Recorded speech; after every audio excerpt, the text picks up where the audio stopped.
to guys, umulan. Lahat ng kotse makintab ngayon, kaya you know, hindi mapapansin ang gas-gas. Ito, naka-EJ ngayon si Brin kasi pinahiram ko. At alam mo naman, maalam yung clutch ko eh. Naka-LS din na yung sedya nun eh, kaya ganun. Ito kami ngayon sa NU, bigla ang tambay lang to, promise, biglaan lang. At nagkataon dito ang JDMU. Karoon tayo ng content tuloy, parang nagkawayan ngayon dito. Tito Vince! Shoutout sa'yo Tito Vince, Caffeine and Chrome.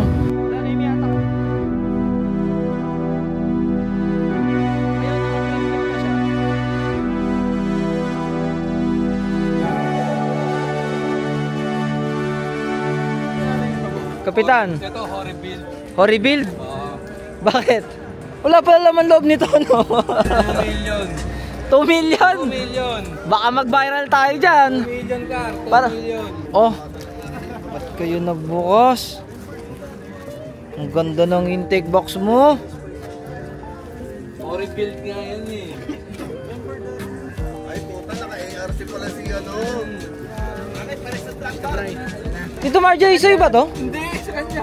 Magkamukha lang sa inyo. Ito sa akin.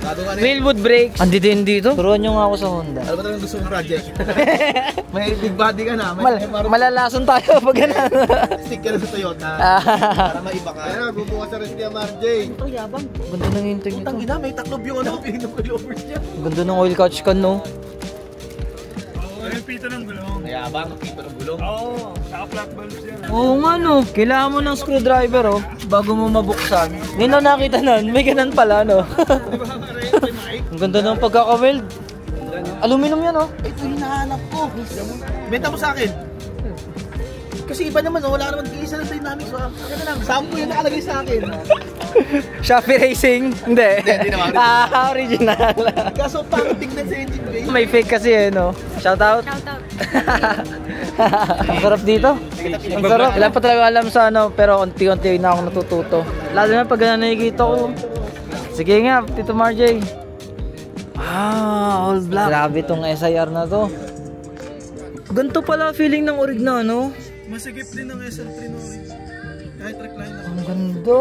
Puti tumambay ako ngayon. Pwede vlog ba yan? Mama. Mama, pwede pabili piyesa. Tangin ng MR2 yan. Tangin mo, pera din. Screen mo din yan, di ba? Pero matagal pa yan. Sobrang tagal ba? All stock eh. Ipa-banner ko muna yung Corona. Year end, pupunta ka, papavisor ka. Pag umabot yung Brembo. Baliw din dito. Paano to eh? Picture ako, tapos tingin mo doon sa calendar mo. Ito na po yun, pero may chipping resibo. Kanya? Bro. First YN. Ang hindi nakabit yung endless niya. Endless kasi walang swing. Ano yun? Walang pindel. Okay na ina. Sabi ko, lagay mo sa dashboard. Tanga, ma-approve ko yan. Nagay ko sa dashboard dati, isang AK. Combo lagi itong dalawa eh. Approve ka. Tao. Gate crusher tayo dun, oh.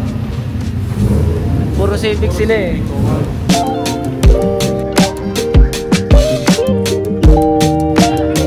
Ang ganda. Yung wing yung bagong kuha ko ulit. Kasi parang iwan nga yung likod eh. Pag walang malaking wing.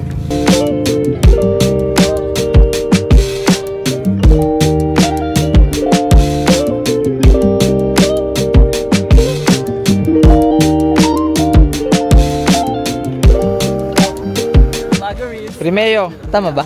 Primero.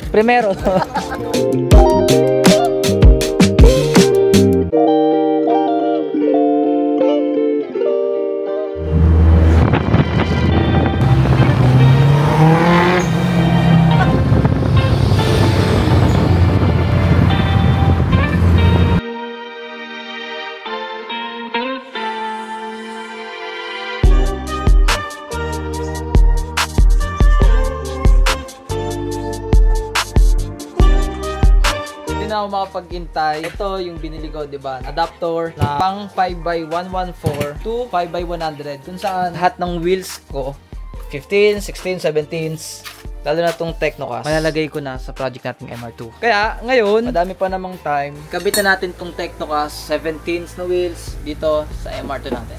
Palang Tecnocast ay naka RO1 17-215-45. So una kong gagawin, una ikabit natin itong adapter na binili natin. Dito kailangan gamitan nyo siya ng torque wrench kasi para kampante kayo or hindi kayo ma-over torque dun sa lug nuts. Ayan, ganun lang ka-basic paglalagay nito. So guys, gagamit tayo ng flat screw. Ngayon kasi medyo maganit to.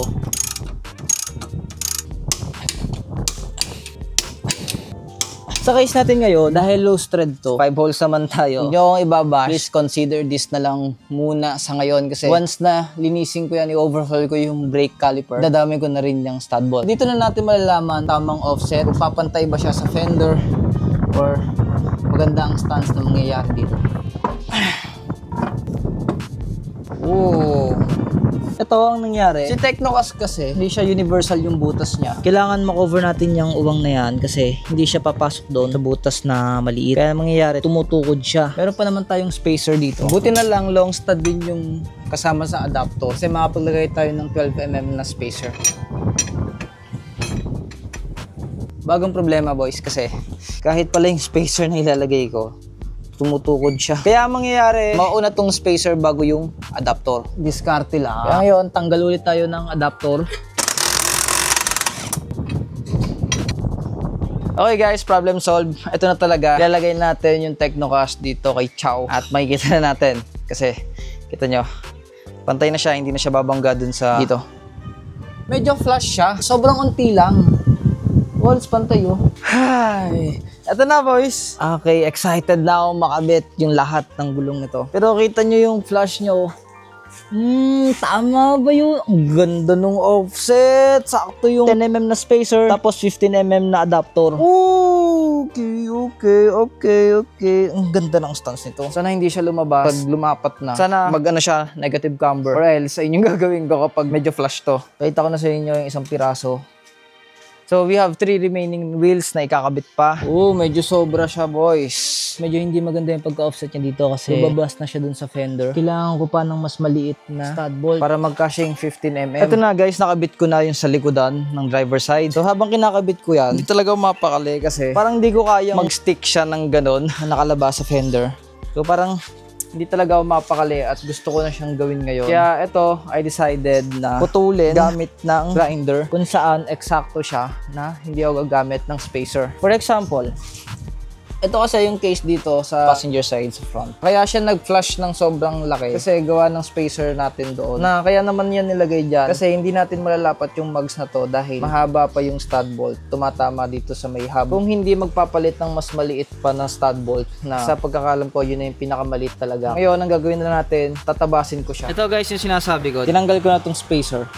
So, ito mismo yung babawasan ko hanggang dyan. Meron na ako nilagay na marker. Tapos, ready na rin yung grinder ko na may cutting disc na bala. Ito na guys. Ang funny nito kasi, kita nyo diba sobrang liit niya. Pero kapag nilagay kasi itong adapter, sakto yan guys. Kita nyo? Flat na siya. So, hindi na siya tutukod doon, diba? Sana sumakto na siya dito sa fender na to. At hindi na siya lumagpas. Anyway guys, gumamit nga pala ako ng flap disc. Kaya kung makikita nyo, kinis ng dulo ng bolt. Ito na guys, dito na ulit natin malalaman kung tama ba itong ginawa natin. Noon. Yes! Haha! Nakita ko na. Yun din guys, upon checking sa may catch plate, may ½ inch pa siyang allowance. Kaya safe pa to. Ito naman, hindi yan nagmo-move. Yan sa mga nakakanam. Fix yan na ganun yung magiging angle niya. Yun, ibababa na natin. At tingnan ulit natin kung ano magiging itsura nung harap at likod. Ito na guys, finally. Pantay na pantay yung 15mm adapter na binili natin sa Shopee para maging 5x100 yung PCD. Kaya kita nyo, yung dun nga pala sa likod, naglagay pa ako ng 10mm na spacer. Kaya yun, bali ang pumapatak dito 35mm yung naging spacer niya kasama yung adapter na 25 tas 10 dun sa may spacer na universal. Ayun no, saktong-sakto sa MR2. Ayun lang, pagpasensyahan yun kasi pagabok siya madumi, natambak ng medyo matagal. At ngayon lang ulit nasalpak sa kotse. Pero yung pagkakasalpak niya ulit sa ibang project na MR2. Guys and girls, kita nyo, mukha na siyang sports car talaga.